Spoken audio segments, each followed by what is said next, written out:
capitale de la Corée du Nord depuis 1948. Royaume ermite ruiné, dynastie coupée du monde et d'Internet, dernier bastion communiste doté de la 4e armée du monde, les clichés ne manquent pas pour cette Corée.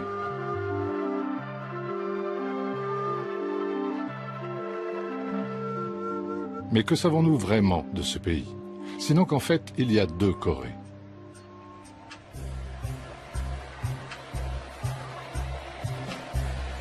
Séoul, capitale de la Corée du Sud depuis 1948. Société civile bouillonnante, capitalisme triomphant, 13e économie mondiale, pays où les enfants ont des téléphones Samsung et des casquettes de baseball. Encore des stéréotypes. Comment raconter l'histoire de la Corée quand il y en a deux?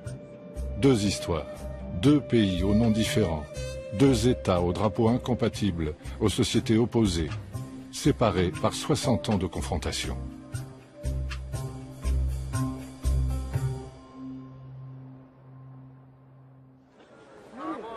Les championnats du monde de taekwondo montrent une autre Corée du Nord.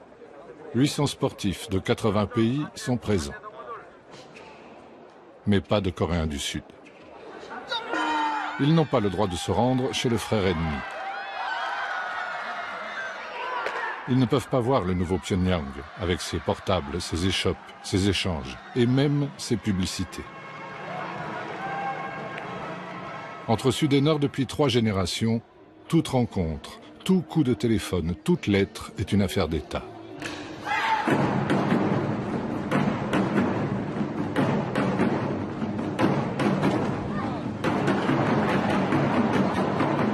Au Sud aussi, le taekwondo est le sport national, comme le foot au Brésil.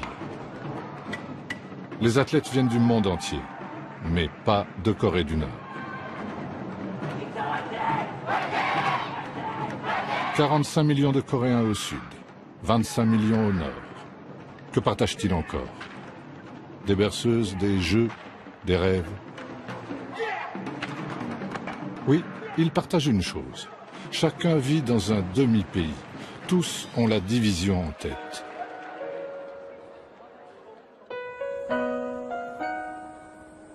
Depuis 1945, la DMZ, zone démilitarisée, ultra-militarisée, sépare la nation coréenne comme une immense blessure de guerre.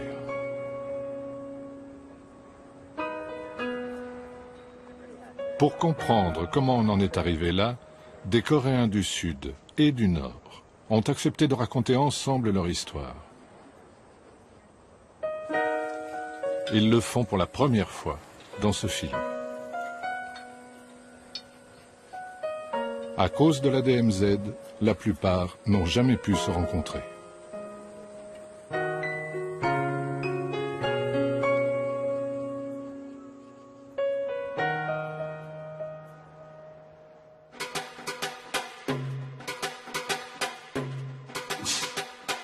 Au taekwondo, chaque mouvement a une signification. Celui-ci s'appelle Dangun. Dangun fut le premier Coréen, né selon la légende il y a 5000 ans, de l'accouplement entre le fils du ciel et une ours devenue femme. Ce mythe fonde l'idée d'une nation coréenne unie. En Corée du Sud, l'anniversaire de Dangun fut longtemps férié.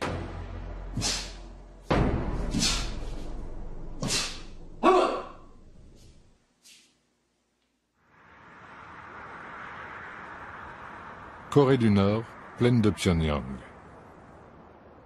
La tombe de Dangun serait ici. Elle a été transformée en mausolée que l'État nord-coréen entretient méticuleusement.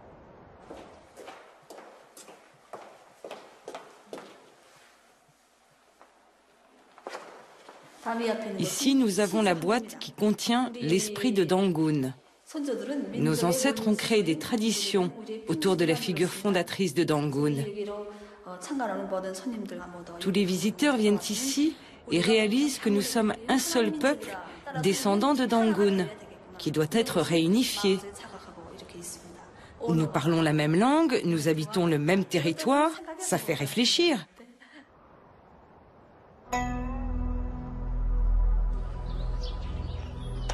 À Séoul, capitale de l'autre Corée, il n'existe plus qu'un seul temple de Dangun. Les autres ont été emportés par la modernisation et les églises protestantes, très en vogue en Corée du Sud. C'est à la fin du 19e siècle que Dangun devient vraiment le symbole de l'identité nationale. À l'époque, la Corée encore unie est confrontée à l'incursion massive de puissances impérialistes, américaines, russes, chinoises, européennes et japonaises. En ce qui concerne la Russie et la Chine, la Corée leur était indispensable pour avoir accès à l'océan. Pour les États maritimes, au contraire, le Japon et les États-Unis, ils avaient besoin d'une tête de pont pour leur avancer vers le continent chinois.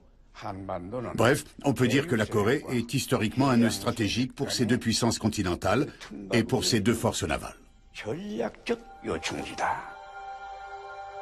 La Corée est une péninsule de la taille de la Grande-Bretagne.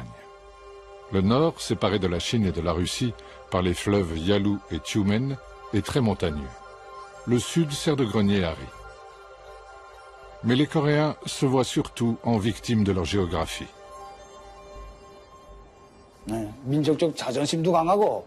Oui, notre nation a un sens aigu de la dignité nationale et de la fierté. Nos ancêtres étaient courageux dans les batailles contre les agresseurs étrangers. Ils étaient patriotes, courtois et sages. Mais ce qui est très important en particulier, c'est leur unicité. Bien que nous ayons été envahis de nombreuses fois par les agresseurs étrangers, notre nation est toujours restée vierge de toute influence étrangère pendant très longtemps.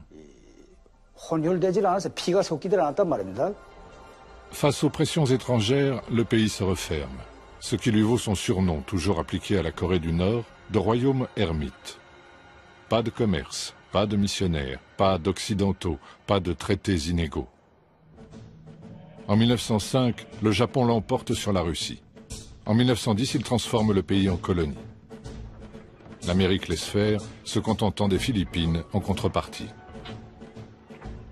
Les Japonais portent les mêmes vêtements, ont les mêmes bateaux et les mêmes armes que les Occidentaux. Ils vont ouvrir cette contrée si reculée. Train direct de Busan à Paris, tout à l'égout, gaz de ville, tramway, téléphone. L'État japonais développe l'industrie, surtout dans le nord du pays. Des centaines de milliers de Coréens partent se former et travailler au Japon. La colonisation est brutale. Ceux qui résistent sont durement réprimés.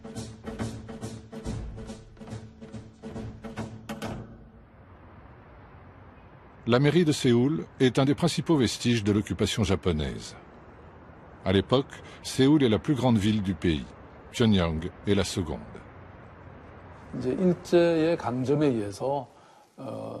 Sous la colonisation japonaise, Séoul a été modernisé de force. Cela n'a pas été naturel, cela n'a pas été une transition souple, ça a été imposé. Séoul n'a pas été capable d'avoir une croissance équilibrée, ce qui est très regrettable. Ce que retiennent les Coréens d'aujourd'hui, c'est la volonté japonaise d'annihiler leur identité. J'étais à l'école primaire dans un village montagneux de la province de Gangwon, qui est sur la côte Est. Même nos noms. Ils nous obligeaient à changer nos noms en japonais. Donc, nous devions utiliser des noms japonais à la place de nos noms coréens.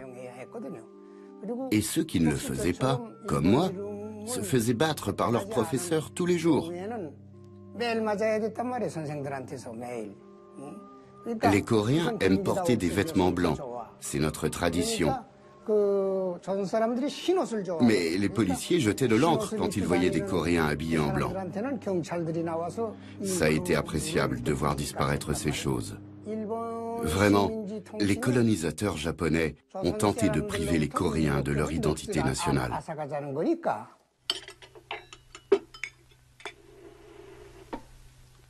La colonisation provoque la division entre Coréens. Le Japon colonial s'appuie sur les grands propriétaires terriens. En réaction, d'autres se rebellent. Comme le montre cette toute première fiction nord-coréenne de l'après-guerre. C'est un terreau révolutionnaire. 너희들은 개만도 못한 것들이야. 개도 사흘을 치면 주인을 알아본다는데 그놈의 새끼들이 금방지게 마음은 살아가지고 치기가.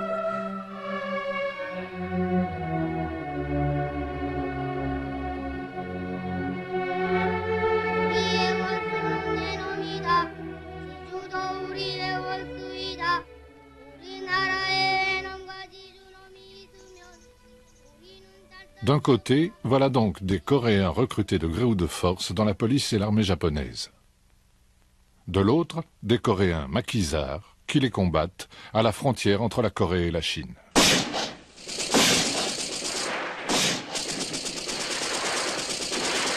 Un des résistants les plus connus s'appelle Kim Il-sung.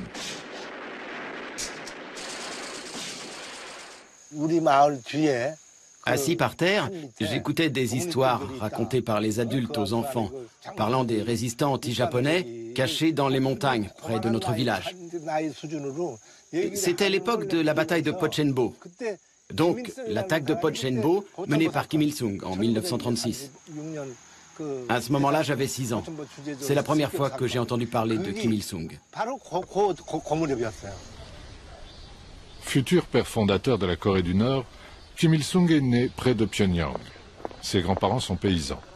En 1920, son père, nationaliste et chrétien, a fui en Chine. Là-bas, Kim Il-sung milite avec la gauche nationaliste coréenne, adhère au Parti communiste chinois, avant de devenir un des chefs de la résistance anti-japonaise en Mandchourie. Sa maison natale est devenue un lieu de pèlerinage. Sa vie, une matière obligatoire pour tous les écoliers nord-coréens. 14 years old Comrade Kim Il-sung. So at this age, he left this Mangyongdae to liberate country. Beside his father, Mr. Kim Hyung-jik, and mother, Mrs. Kang Ban-so. Kim Il-sung began as a communist, but Kim Il-sung était un communiste, mais en Asie de l'Est, le communisme ne servait pas à résoudre des problèmes sociaux, mais à acquérir l'indépendance nationale. Il s'agit de mettre fin à la dépendance vis-à-vis de l'étranger et de créer un État puissant. Le communisme est-asiatique et le communisme coréen en particulier sont très nationalistes. This Mangyongdae not only native house, Comrade Kim Il-sung. It is our people's house. It is homeland of our revolution.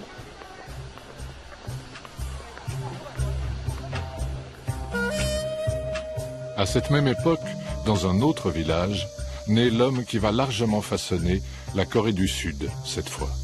Park Chung-hee, futur père de l'essor économique. 태어나시고 공부하신 거는 바로 지금 보시는 아래 최초가 건물. 이 방에서 1917년도 오나 미녀 7남매 중에 막내를 구원하셨고 20살 되고 사범학교 졸업하실 때까지 쭉 공부하셨던 방이라고.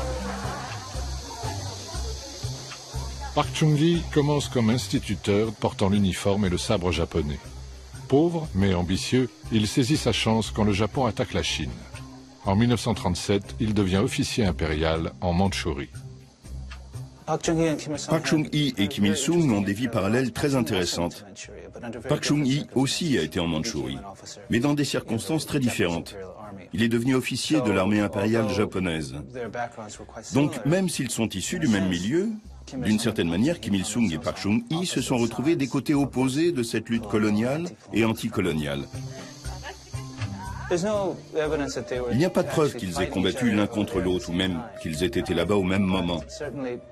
Mais il est clair que Kim Il-sung considérait les gens comme Park Chung-hee comme ses ennemis, comme des Coréens collabos à la solde des militaires japonais.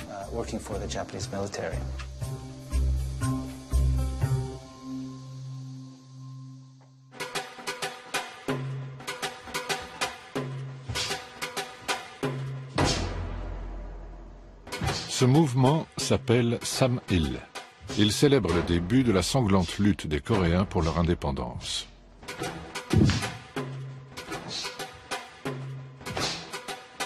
De 1937 à 1945, la guerre du Pacifique accentue les fractures entre Coréens. Mais lorsque le Japon perd la guerre, la Corée espère enfin retrouver sa liberté.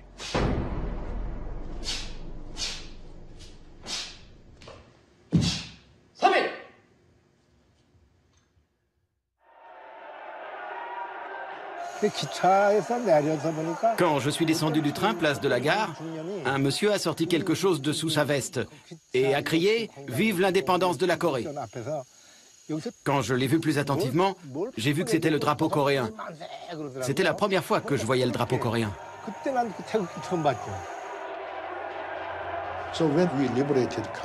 Après avoir libéré le pays, tout le monde était très exalté.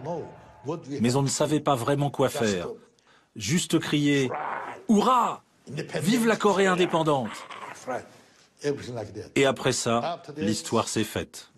La misérable histoire de la Corée. En 1943, à la conférence du Caire, puis en 1945 à Yalta, les Alliés se sont entendus sur une indépendance coréenne en temps voulu. En attendant, la Corée sera mise sous tutelle américaine et soviétique. Suite à l'effondrement japonais, les troupes soviétiques arrivent par le nord. Comme convenu, ils laissent les Américains occuper la moitié sud du pays. Deux diplomates américains dessinent à la va-vite une ligne de démarcation nord-sud, le long du 38e parallèle, afin de récupérer Séoul en zone américaine. L'Allemagne a été divisée car c'est elle qui a commencé une guerre agressive. Et elle l'a perdue. Nous, notre division nous a été imposée par des puissances étrangères. Nous n'y étions pour rien.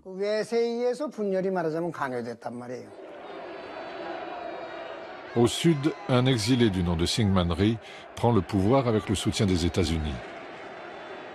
Ensemble, ils entreprennent d'écraser les comités populaires qui ont émergé un peu partout au sud, quitte à réhabiliter pour cela d'anciens collabos pro-japonais dans l'armée et la police. De 1945 à 1948, les organisations syndicales s'opposaient au commandement militaire américain. Les fermiers se révoltent contre la présence américaine, qui échoue en particulier à distribuer correctement la nourriture ou à faire avancer la réforme agraire. L'opposition ouverte entre gauche et droite se radicalise. La tension est très forte et finalement le commandement militaire américain a pris fait et cause pour la droite. La répression fera des dizaines de milliers de victimes.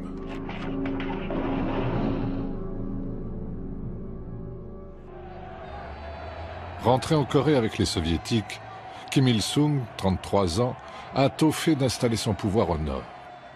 Ceux qui sont considérés comme des ennemis de la révolution sont liquidés ou fuient vers le sud.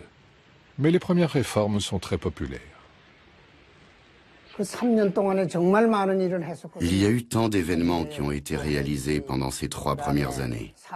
Réforme agraire, nationalisation de l'industrie, égalité des sexes, abolition de l'illettrisme, tant de choses. Ce dont je me souviens surtout, c'est des villageois qui, quel que soit leur âge ou leur sexe, se rendaient dans ma maison chaque soir et apprenaient ensemble à écrire des lettres. Ça m'est resté de manière très vivante en mémoire. Le 15 août 1948, Syngman Rhee, tout juste élu président, proclame la République de Corée. À ses côtés, le général américain MacArthur. 3 semaines plus tard, Kim Il-sung proclame la République populaire démocratique de Corée, reconnue par le bloc communiste. Les deux grandes puissances ont chacune façonné leur propre État. Mais le contrôle soviétique sur le nord était significativement plus strict que le contrôle américain sur le sud. Maintenant que les archives ont été déclassifiées, nous savons que la plupart des déclarations des hommes politiques nord-coréens devaient être préapprouvées par l'ambassade ou le gouvernement soviétique. La constitution nord-coréenne a été corrigée par Staline lui-même.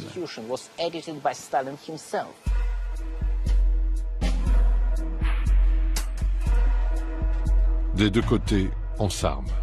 Le 38e parallèle devient une frontière de plus en plus infranchissable. Le rideau de fer coupe l'Europe en deux. Ici, la guerre froide fait d'un pays 2 États, 2 mondes, 2 visions radicalement opposées, prêts à mourir pour réunifier leur pays.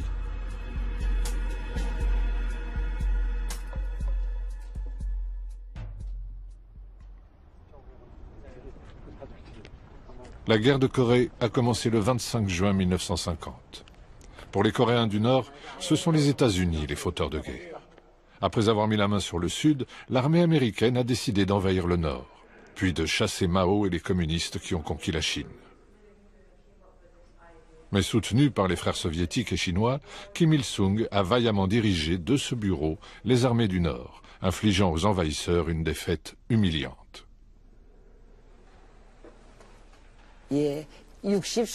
J'ai servi dans l'armée pendant 63 ans. J'ai 84 ans. La guerre de Corée a été causée par les impérialistes américains. Mais notre peuple s'est battu pour la réunification. Au début, nous sommes partis jusqu'au sud pour la libération, pour que toute la Corée puisse vivre sous un même toit, comme une famille.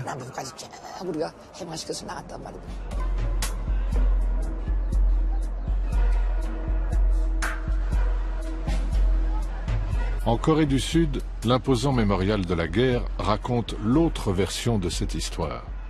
Le 25 juin 1950, après avoir finalement obtenu la permission de Staline et de Mao, Kim Il-sung attaque le Sud pour imposer une réunification par les armes sous un régime communiste.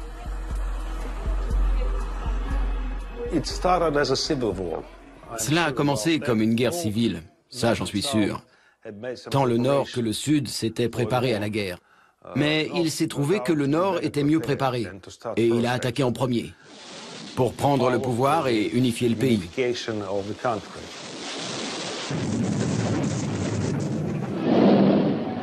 Ensuite, c'est devenu une guerre internationale. Le conflit s'est inscrit dans la guerre froide, avec d'un côté l'URSS et la Chine, et de l'autre côté les États-Unis et les Occidentaux. Pendant l'été 1950, presque toute la Corée du Sud est envahie par ceux qu'on appelle les Rouges, sauf la région de Pusan, dans le sud-ouest. Ensuite, avec l'aide massive des troupes américaines et onusiennes, l'armée du Sud reprend Séoul, puis progresse toujours plus au nord afin de conquérir l'autre côté.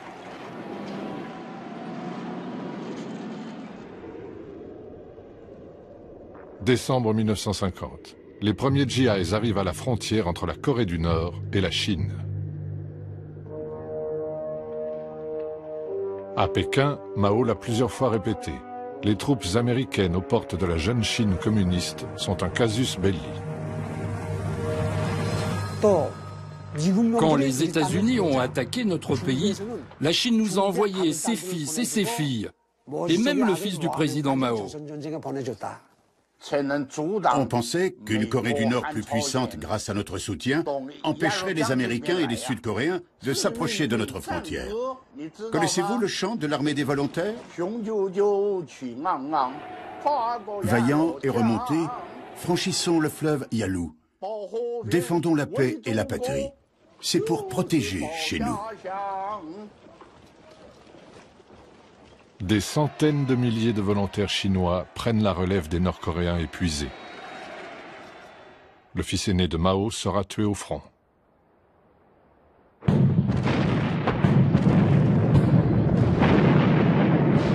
Le reflux américain tourne à la catastrophe. Les GIs qui ne sont pas submergés par les vagues de soldats chinois gèlent sur place.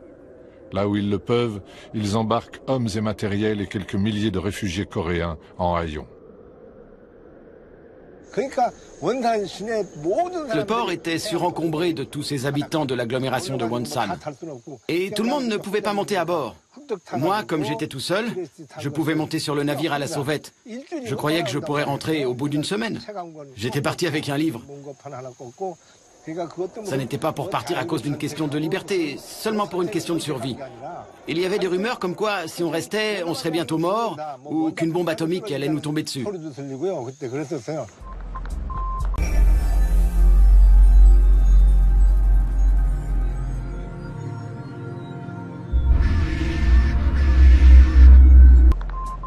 Car c'est dans ce chaos que l'arme nucléaire apparaît pour la première fois en Corée.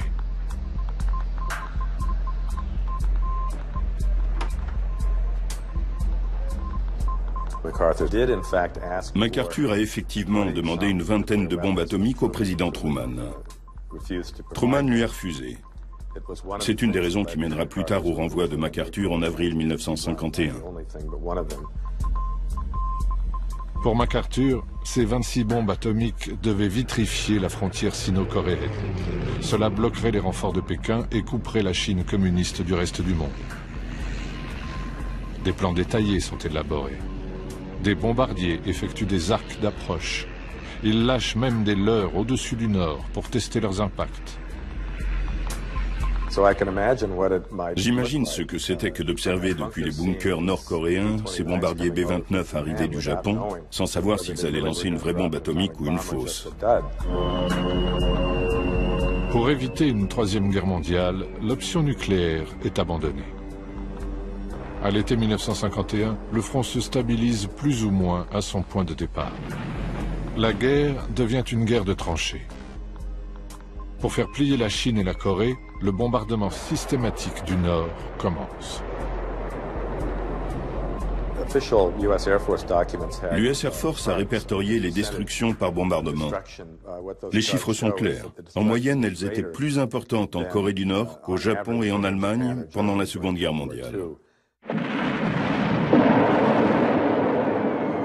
Les Coréens du Nord ont perdu très tôt le contrôle du ciel. Alors ils ont commencé à s'enterrer. On trouvait sous terre des industries, des écoles, des usines et même des pistes de décollage.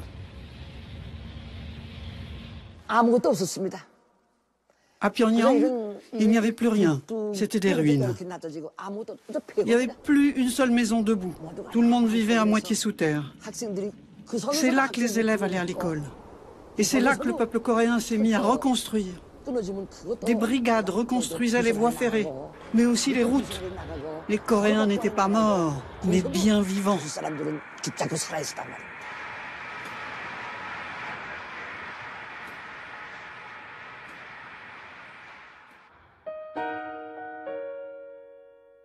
La Corée du Sud est tout aussi ravagée.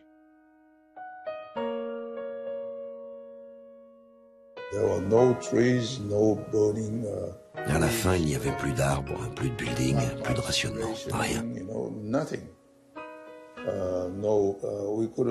On ne pouvait rien faire parce que tout était détruit et les gens étaient ignorants, pas éduqués. Et au printemps, chaque année, il n'y avait plus rien à manger.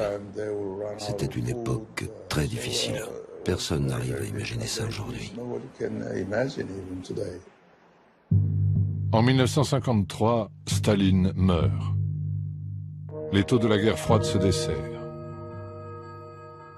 Coréens du Nord, Chinois et, au nom de la Corée du Sud et de l'ONU, les Américains, signent un armistice, mais pas de traité de paix. Juridiquement, la guerre n'est toujours pas finie. La guerre de Corée a fait entre 3 et 4 millions de morts. Elle fut l'une des plus sanglantes de l'histoire avec ses atrocités des deux côtés, ses exécutions publiques, ses charniers et ses millions de réfugiés.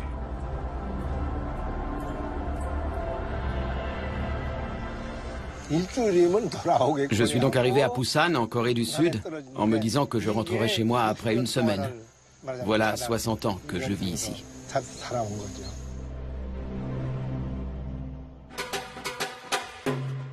Ce mouvement s'appelle Juche. Idéologie politique de la Corée du Nord, le Juche affirme que les Coréens sont maîtres d'eux-mêmes et de leur destin. La nation s'incarne naturellement dans le leader suprême. Ce mélange d'autosuffisance et d'autodéfense, très différent du marxisme orthodoxe, résonne fortement chez les Coréens. Au sud, le Juche est strictement interdit, mais ses dirigeants cherchent eux aussi une voie nationale autonome.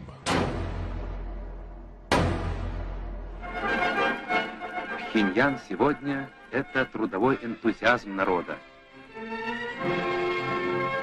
Город и восстанавливается, и продолжает расти. Для многих тысяч школьников построены новые школы. Après-guerre, la Corée est un des pays les plus pauvres du monde.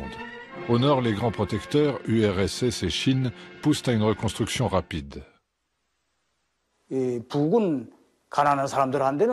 Le Nord était un paradis pour les pauvres. C'était un monde fait pour le peuple. Et le Sud était celui des propriétaires terriens et des capitalistes. C'est pourquoi les pauvres, comme mon père, ont préféré venir au nord.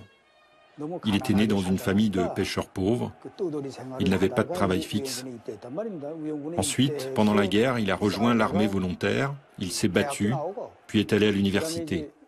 Il a épousé une enseignante et il a eu un premier enfant, moi.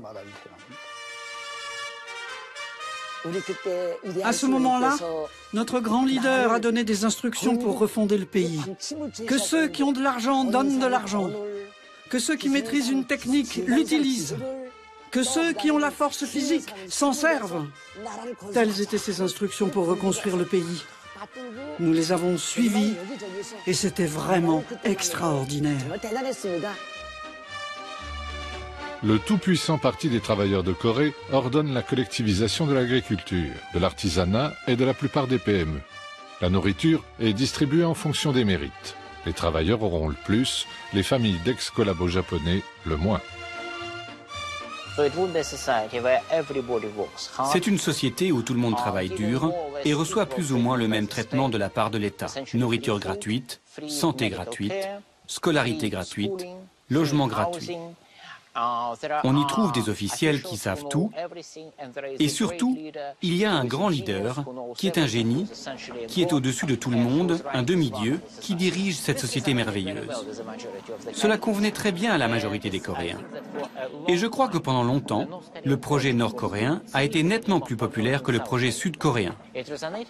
C'était une utopie agricole, le paradis des paysans.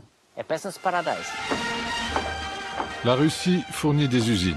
La Chine, hommes et matériaux. L'Allemagne de l'Est reconstruit une ville entière. La Tchécoslovaquie offre des bus. La solidarité socialiste joue à plein, car la Corée reste une vitrine. Les États-Unis avaient dit que nous ne serions pas capables de reconstruire notre pays avant 100 ans.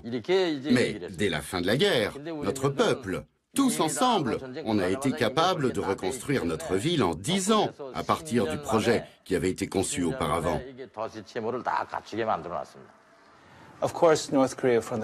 En adoptant ce modèle stalinien, le régime nord-coréen a bien sûr été dès le début très répressif et ne tolérait aucune critique. Mais je pense qu'il y a eu à l'époque un esprit collectif réel et sincère. Ils ont aussi bénéficié du fait que l'industrie coloniale était essentiellement dans le nord du pays. Alors que la Corée du Sud a reçu en termes absolus beaucoup plus d'aide que le nord, la Corée du Sud n'a pas été capable d'utiliser cette aide, contrairement à la Corée du Nord. Et à la fin des années 1950, il y avait une sorte de miracle économique. Il est probable que la Corée du Nord avait le plus haut taux de croissance industrielle au monde. Seoul today has regained much of its former stature among the national capitals of the world. Where snipers once hid, the housewives of Seoul calmly do their shopping. Yet the task of reviving Korea completely, or even of Seoul alone, is still far short of completion. More than 1 million homeless people remain. Nearly 100,000 orphans must be cared for.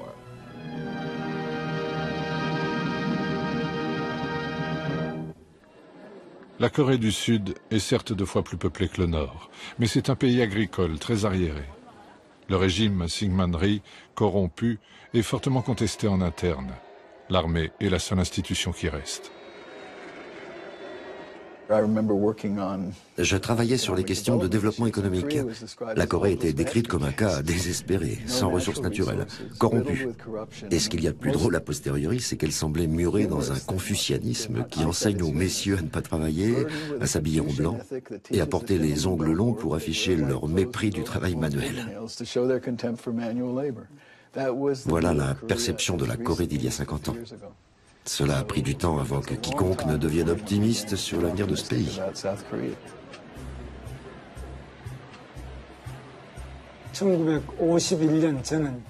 Je suis né en 1951, pendant la guerre. Nous avions toujours faim. Nous étions en loc, on était malade. Et si on était malade, il n'y avait aucune chance de pouvoir aller dans un hôpital, car il n'y en avait pas.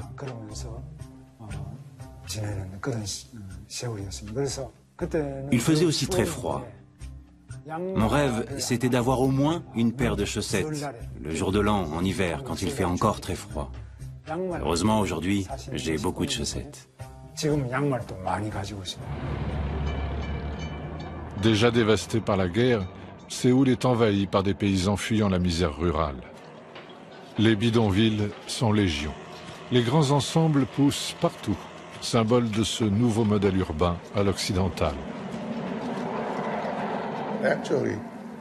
De fait, si l'occidentalisation du Japon est venue d'Angleterre et d'Europe, il y a 100 ans, en Corée, elle est arrivée un tout petit peu pendant la colonisation japonaise, mais surtout par l'armée américaine. C'est ce que nous appelions la culture GI.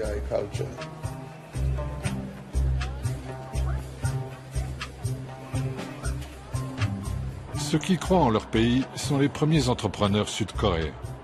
Hyundai, qui signifie moderne, commence sa fortune en approvisionnant l'armée américaine. L'État passe des commandes de reconstruction. La main-d'œuvre venue des campagnes est prête à travailler 7 jours sur 7 tant qu'elle est nourrie.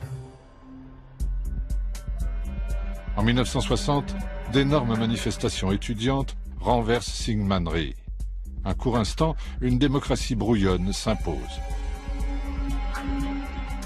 Mais un an plus tard, un général presque inconnu, Park Chung-hee, y met fin, craignant que Kim Il-sung profite de la situation.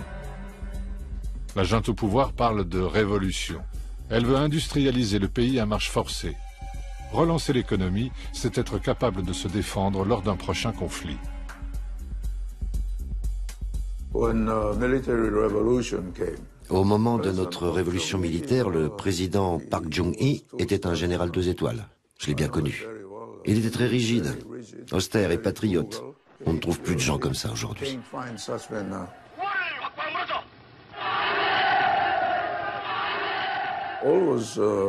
Tout l'enjeu, c'était la compétition avec la Corée du Nord. Nous avions 600 000 hommes sous les drapeaux, et à cette époque, il y avait encore beaucoup de divisions américaines dans notre pays.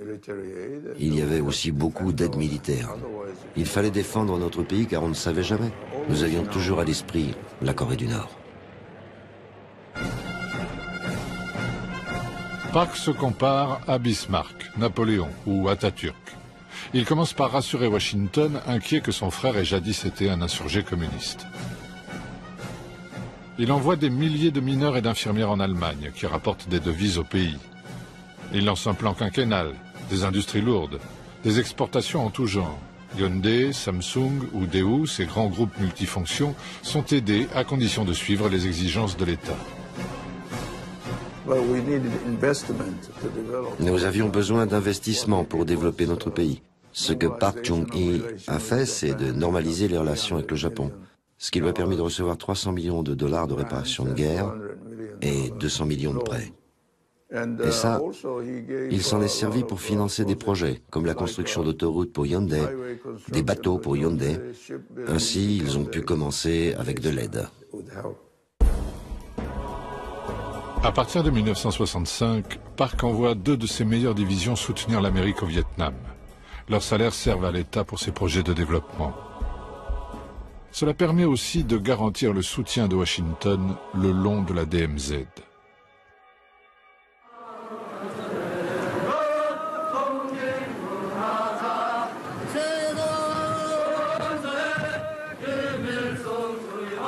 Au nord, l'omniprésent Kim Il-sung a assis son pouvoir interne en éliminant les factions pro-soviétiques et pro-chinoises. Son objectif, ne plus dépendre des grands voisins. La rivalité sino-soviétique est la meilleure chose qui lui soit arrivée. Elle lui a permis d'obtenir des financements fréquents de la Chine et de la Russie en récompense de sa neutralité. Il a très bien joué de l'un contre l'autre. C'était une politique excellente, il était un maître de la manipulation, et ce fut, je dirais, un très grand succès. Cette volonté farouche d'autonomie fait de lui un héros des pays non alignés. Indonésie, Yougoslavie, Madagascar ou encore le Cambodge, dont le roi passa 2 ans en exil à Pyongyang. La politique, l'idéologie ici, ce n'est pas le marxisme-léninisme, ce n'est même pas le communisme, c'est le Kim Il-sungisme qui est caractérisé par le juche. Le juche, ça veut dire compter sur soi-même, sur ses propres ressources, sur ses propres efforts, sur ses propres sacrifices pour développer, défendre le pays. C'est ça qui est beau. Pendant 20 ans, l'économie planifiée tient ses promesses. Même la CIA est impressionnée par le nombre d'écoles et la réduction de la pauvreté. Les riches matières premières, fer et charbon notamment, s'exportent jusqu'au Japon et en Europe. Mais progressivement, le modèle se grippe. Officiellement, l'embargo américain est coupable de tous les problèmes.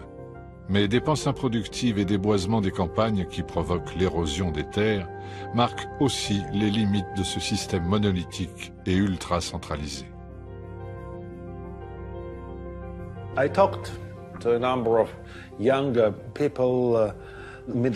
J'ai parlé avec un certain nombre de jeunes de la nomenclatura à l'époque. Ils avaient une vision très manichéenne du monde.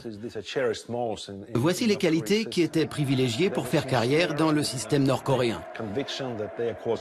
Être sincère dans la conviction que la cause est juste, refuser tout compromis avec l'ennemi, être prêt au sacrifice, tenir une ligne très dure, ne pas hésiter, être obéissant.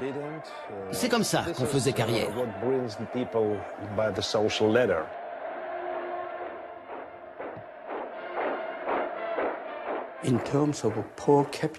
En termes de revenus par tête, la Corée du Nord a été plus riche que la Corée du Sud jusqu'en 1975. C'est en 1975 que nous avons atteint tous les deux, Nord et Sud, environ 500 $ par tête de revenus annuels. À cette époque-là, c'était beaucoup d'argent pour la Corée. À cette époque, la Corée du Sud s'est en effet ouverte internationalement.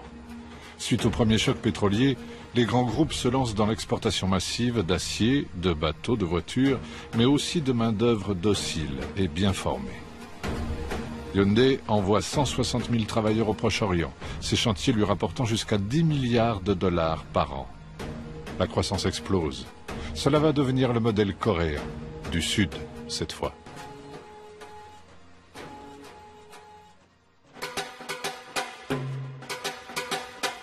Ce mouvement s'appelle Tong-il, réunification. C'est le souhait du peuple coréen depuis 1945. Guerre de Corée et guerre froide ont rendu impossible l'unification par les armes. Mais pour se rapprocher, encore faut-il se rencontrer, se parler, réfléchir à une solution. Ce qui n'a rien d'évident quand le 38e parallèle reste hermétiquement fermé.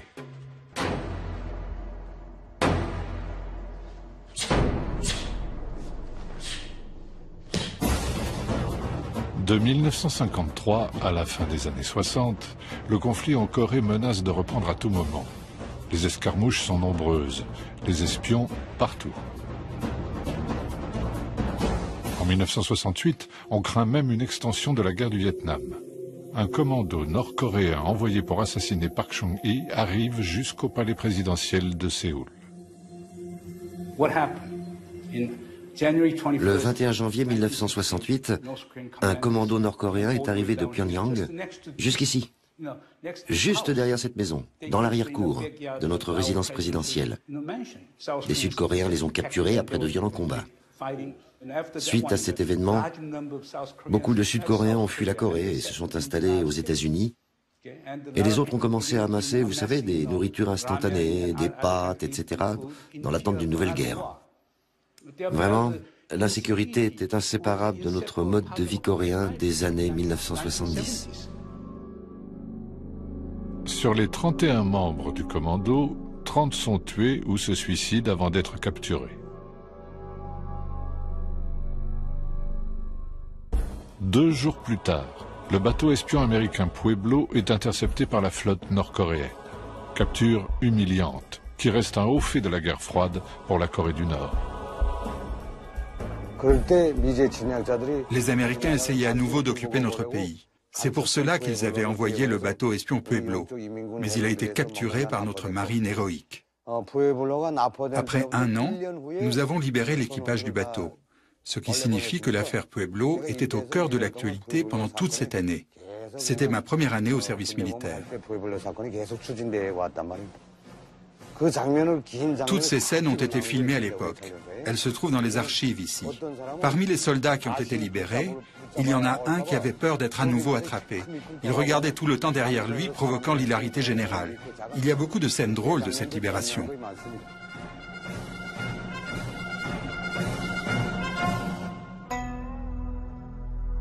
En 1971, le monde change. Après les crises de Cuba et de Prague, l'heure est au dégel. En Asie, les États-Unis se rapprochent de la Chine. Le président Nixon, protecteur de la Corée du Sud, rencontre Mao, allié de la Corée du Nord. Craignant de faire les frais de ce rapprochement, Park Chung-hee décide d'envoyer le chef de la redoutable KCIA, les services secrets sud-coréens, rencontrer Kim Il-sung. Kim Il-sung envoie en retour son propre frère à Séoul. Les contacts sont top secrets, jusqu'à une grande conférence de presse qui surprend tout le monde. 남북 공동 성명 첫째, 통일은 외세에 이존하거나 외세의 간섭을 받음이 없이 자주적으로 해결하여야 한다. 둘째, 서로 상대방을 반대하는 무력 행사에 이거하지 않고 평화적 방법으로 실현하여야 한다. Au nord, la réunification reste un thème très porteur. Pyongyang a accepté l'existence de deux systèmes. Comme le montre cette fresque, Kim Il-sung propose dès 1970 un État fédéral pour chapeauter nord et sud si différents. C'est ce que promeut sa diplomatie à travers le monde. Ce premier contact durable et de haut niveau provoque une vague d'espoir immense. Croix-Rouge du Nord et du Sud se rencontrent dans les deux capitales. Un téléphone rouge est installé. Mais malgré ces efforts, chaque côté continue aussi de se renforcer.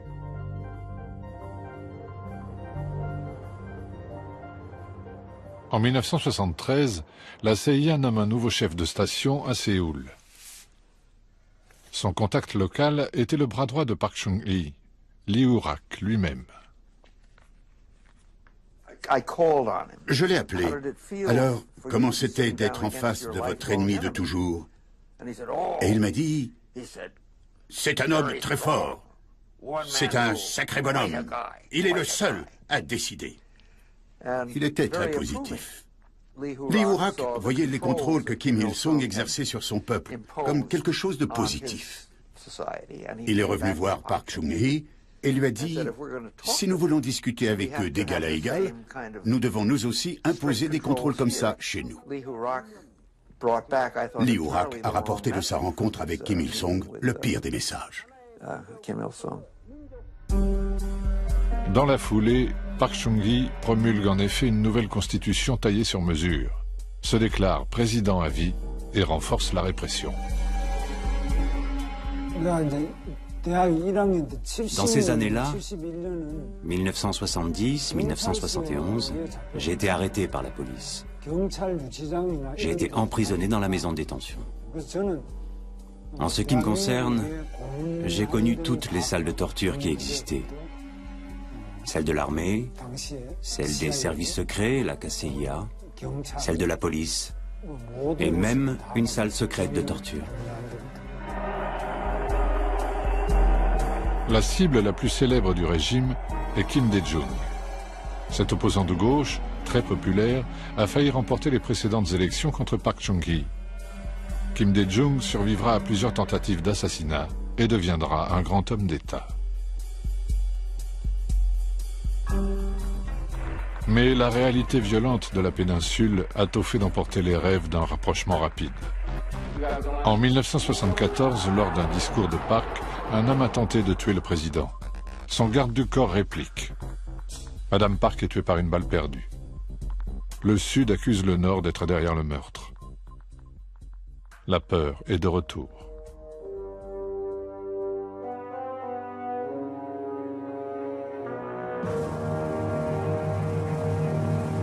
Au plan international, les Américains ont perdu la guerre du Vietnam.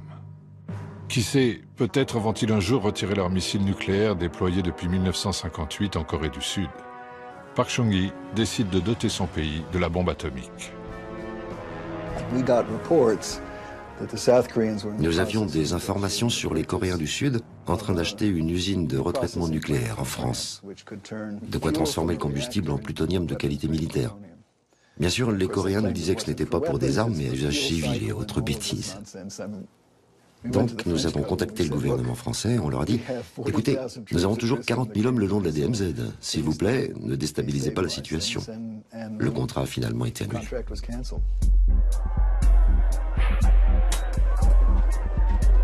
Puis, c'est au tour de Park Chung-hee d'être assassiné, par son propre chef des services secrets. Les raisons restent mystérieuses. La foule pleure celui qui l'a aidé à sortir de la misère.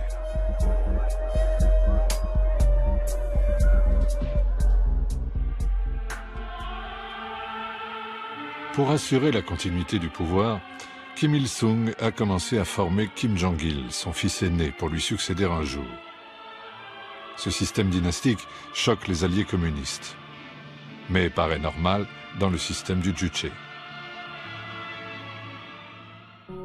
En 1985, les toutes premières réunions de familles séparées depuis la guerre de Corée marquent une petite avancée. Le Nord livre aussi du riz après des inondations au Sud, ce qui n'empêche pas des attentats épisodiques, mais très violents contre le gouvernement militaire de Séoul. Globalement, le Nord paraît stable. C'est le reste du monde qui change. Après avoir rencontré Gorbatchev la première fois, je crois que c'était en octobre 1986, Kim Il-sung est rentré chez lui avec la conviction que tout cela n'allait pas bien se terminer. Il se sentait seul. Il était assez expérimenté pour comprendre que personne n'allait le défendre une fois que le système socialiste allait changer.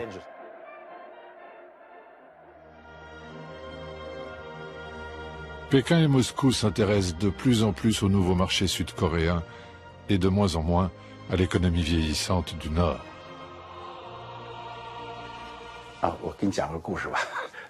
Je vais vous raconter une histoire vraie. Mao avait offert des chasseurs MiG-25 à la Corée du Nord. Après un certain temps, il fallait faire une révision générale de ces avions. Mais à cette époque, la Chine s'était déjà convertie à l'économie libérale. L'usine chinoise leur dit donc « Nous pouvons le faire, mais qui va nous payer ?» La Corée du Nord répond « Les avions ont été offerts, la révision est-elle payante? Sommes-nous encore des frères ?» Un rapport est fait à l'attention de Deng et devinez ce que Deng répond. Maintenant, nous sommes aussi des marchands d'armes. Nous devons faire du business. Les Nord-Coréens se sont vraiment mis en colère.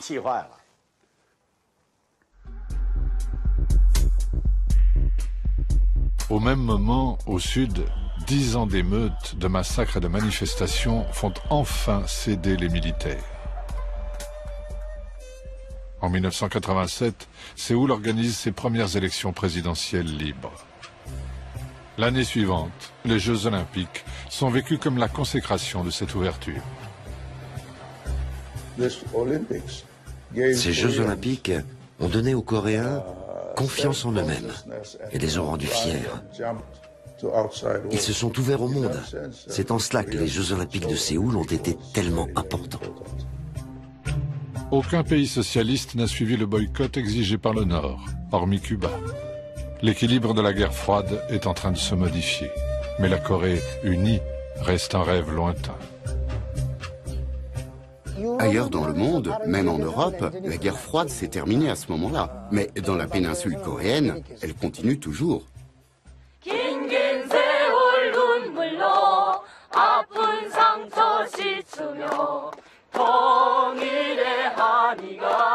파도쳐 설레이는 하나